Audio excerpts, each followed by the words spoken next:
Assalamualaikum warahmatullahi wabarakatuh. Rahayu Rahayu Sagung Dumadi Menak Jinggo, ditulis oleh Wisnu Sasangka.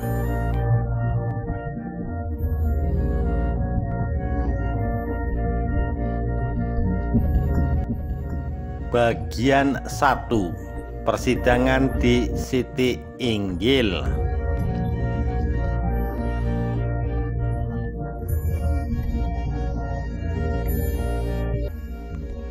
Matahari yang mulai sepenggalah menyengatkan sinarnya menembus genting-genting atap rumah kepatihan. Patih Logender berkali-kali mengusap keringat yang membasahi dahi dan lehernya. Ia mondar-mandir ke sana kemari, sebentar duduk, sebentar berdiri. Patih Logender betul-betul bingung setelah mendapat titah sang ratu untuk mencari orang yang bernama Damarwulan. Ia bingung bukan karena tidak bisa mencari Damarwulan, melainkan justru karena Damarwulan telah berada di rumahnya sejak beberapa bulan yang lalu. Bahkan Damarwulan kini telah menjadi suami Anjasmara, anak sulungnya. Benarkah Damarwulan dapat menumpas pemberontakan di Probolinggo seperti kata sang ratu? Mengapa Ratu Kencana Wungu memilih menantunya? Mengapa bukan Layang Seta atau Layang Kumintir? Bukankah kedua anak lelakinya itu lebih tangguh daripada Damarwulan? Gumam sang patih dalam hati. Sabtu Palon, sang patih memanggil seseorang. Ya Gusti, panggilkan Damarwulan. Baik Gusti. Setelah memberi sembah, Sabtu Palon mengundurkan diri. Tak lama kemudian ia menghilang dari penglihatan. Apakah Damarwulan mempunyai kesaktian sehingga dipercaya sang ratu menumpas pemberontakan? Tidak salahkah sang ratu memilihnya sebagai senopati perang? Bukankah selama ini dia hanya disibukkan dengan merawat kuda-kuda itu? Pikiran itu selalu menggelayut menggoda benak sang patih. Bagaimana nanti jika Damarwulan kalah? Anakku pasti akan menjadi janda. Tetapi kalau menang, dia akan menjadi Raja Majapahit. Tapi tak mungkin anak almarhum Patih Maudara itu mengalahkan Menak Jinggo. Bagaimana ini? Ki Patih mengeluh sambil menatap atap rumah dalam-dalam. Pikirannya jauh melayang. Di satu pihak ia harus mengutamakan kepentingan kerajaan, dan di pihak lain ia juga harus memikirkan kepentingan keluarga. Ia betul-betul bingung dan tak tahu harus berbuat apa. Hatinya gundah memikirkan titah sang ratu. Maaf, Ki Patih memanggil hamba. Tiba-tiba terdengar suara dari luar mengejutkan Patih Logender. Tetapi setelah tahu yang datang Damarwulan, hatinya agak lega. Damarwulan, menantuku, duduklah. Mengapa masih memanggilku Ki Patih? Panggil Bapak sajalah. Bukankah kamu telah menjadi menantuku? Kalimat itulah yang justru keluar dari mulut sang patih. Baik Bapak, segeralah kamu berbenah. Ratu Ayu Kencana Wungu memintaku untuk membawamu menghadap. Ada sesuatu yang akan dibicarakan. Maksud Bapak? Tanya Damarwulan ragu. Ratu Kencana Wungu memintaku supaya membawamu menghadap. Patih Logender mengulangi keterangannya. Segeralah kita ke sana. Hari ini juga Bapak? Iya, jawab Patih Logender pendek. Tatkala matahari condong ke barat, berangkatlah mereka berdua menuju istana. Mereka naik kereta kepatihan. Dalam perjalanan, hampir semua orang yang berpapasan selalu memberi hormat. Ada yang membungkukkan badan dan ada pula yang menundukkan kepala. Karena kepatihan berada di kota raja, perjalanan Ki Patih dan Damarwulan tidak memerlukan waktu yang lama. Setelah sampai di istana, Patih Logender dan Damarwulan langsung dipersilahkan menuju ke Siti Inggil. Di tempat itu telah banyak punggawa yang sedang menghadap sang ratu. Kanjeng Ratu, Patih Logender hendak menghadap, kata salah seorang penjaga kepada Ratu Ayu Kencana Wungu sambil menyembah. Silahkan langsung menghadap. Tak lama kemudian Patih Logender dan Damar Wulan pun menghadap. Setelah memberi hormat dan mengambil tempat duduk, Patih Logender berkata, "Kanjeng Ratu, saya membawa Damar Wulan." "Benarkah, Paman?" "Iya, benar Kanjeng Ratu, inilah orangnya." "Anak muda, benarkah engkau Damar Wulan?" "Benar Kanjeng Ratu, saya Damar Wulan," jawab Damar Wulan sambil menundukkan kepala. "Ki Patih, bagaimana mungkin Ki Patih dapat menemukan Damar Wulan hanya dalam waktu 1 hari?" "Ampun Kanjeng Ratu, sebenarnya Damar Wulan telah lama tinggal di Kepatihan, tapi baru sekarang hamba membawa Damar Wulan menghadap sang ratu." "Tak apa Paman, yang penting Damar Wulan telah berada di tengah-tengah kita." "Damar Wulan, benarkah engkau telah lama berada di rumah Paman Patih?" "Benar Kanjeng Ratu," jawab Damar Wulan. "Maaf Kanjeng Ratu," sela Patih Logender, "Damar Wulan telah lama mengabdi di Kepatihan. Bahkan ia sekarang telah menjadi menantu hamba. 3 bulan yang lalu Damar Wulan telah hamba nikahkan dengan anak sulung hamba, si Anjasmara, Kanjeng Ratu." "Oh begitu," desis sang ratu. "Mengapa Paman tidak mengundangku?" "Ampun beribu ampun Kanjeng Ratu, karena negara sedang terancam bahaya, hamba tidak berani mengadakan pesta." "Tak mengapa Paman Patih," jawab Ratu Kencana Wungu sambil memperhatikan Damar Wulan. "Damar Wulan, yang dikatakan ayah mertuamu itu memang benar.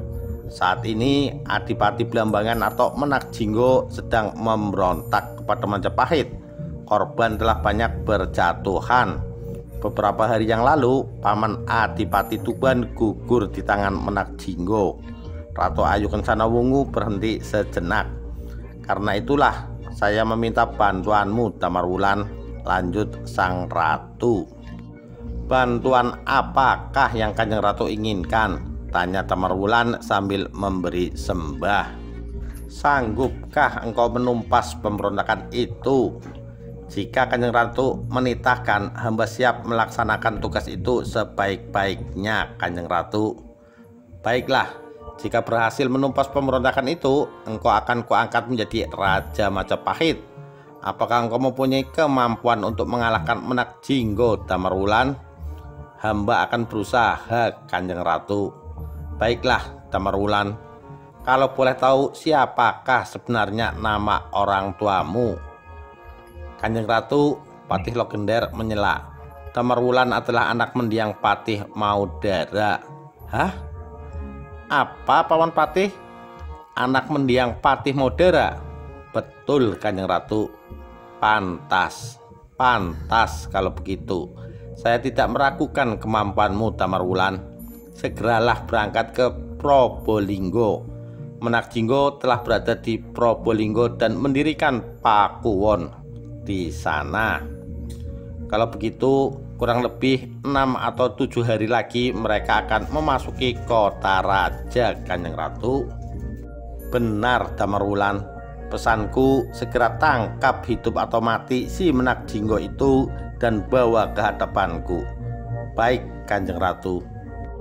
Setelah pembicaraan selesai, Damar Wulan dan Patih Logender pun segera mohon diri. Mereka harus berjalan melintasi alun-alun utara sebelum sampai ke tempat pemberhentian kereta. Semilir angin menerpa tubuh kedua orang itu. Begitu lembutnya embusan angin itu sampai-sampai Patih Logender menguap berkali-kali. Tak lama kemudian tampak seseorang mendekat dan mempersilahkan Patih Logender dan Damar Wulan menaiki kereta. Pelan-pelan kereta itu mulai meninggalkan istana. Beribu pikiran bergelayut di kepala mereka, tetapi tak satu kata pun terucap. Mereka lebih baik berdiam diri, membiarkan angan-angan melayang-layang. "Damar Wulan, mengapa kedua adikmu tadi tidak kau usulkan agar menyertaimu ke Probolinggo? Yakinkah dirimu dapat mengalahkan Minak Jinggo? Bukankah selama ini kau selalu kalah jika bertanding melawan Seta dan Kumitir? Tanya Patih Logender memecah kesunyian. Karena mendapat pertanyaan yang bertubi-tubi, Damar Wulan agak gugup untuk menjawabnya. Maafkan saya, Bapak. Saya sama sekali tidak menduga bahwa Kanjeng Ratu Kencana Wungu menugasi saya menangkap Adipati Menak Jinggo. Saya tadi seharusnya memberitahumu terlebih dahulu bahwa Kanjeng Ratu akan menugasimu menumpas pemberontakan itu. Benar, Bapak. Seandainya Bapak tadi memberitahu hamba tentang hal itu, pasti hamba akan memohon kepada Kanjeng Ratu agar Layang Seta dan Layang Kumintir ikut menyertai hamba. Sudahlah, biar saya sendiri nanti yang mengusulkan kepada sang ratu. Mengapa tadi kita tergesa-gesa pulang? Ah, dasar sudah tua, pelupa, gerutu Patih Logender kepada diri sendiri. Suasana kembali hening. Tak lama kemudian kereta itu telah memasuki halaman kepatihan.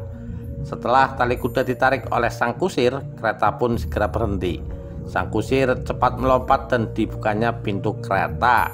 Sambil memungkukkan badan, dipersilahkannya kedua tuanya turun. Damar Wulan, beritahulah istrimu, sampaikan perintah sang ratu, kata sang patih menasihati menantunya.